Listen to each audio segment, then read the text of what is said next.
स्वारगेट बलात्कार प्रकरणी गृह राज्यमंत्री योगेश कदम यांनी केलेल्या विधानाचा सर्वत्र निषेध व्यक्त केला जातोय।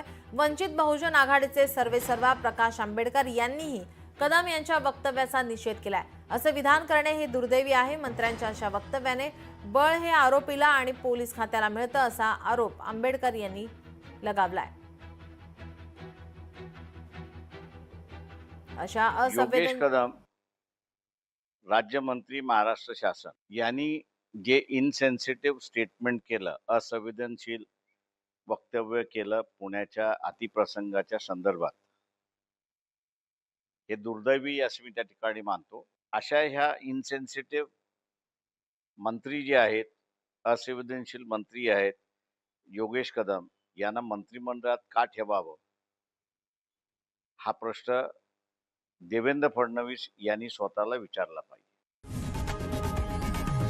लोकशाही मराठी ऐका, पहा, जागरूक रहा।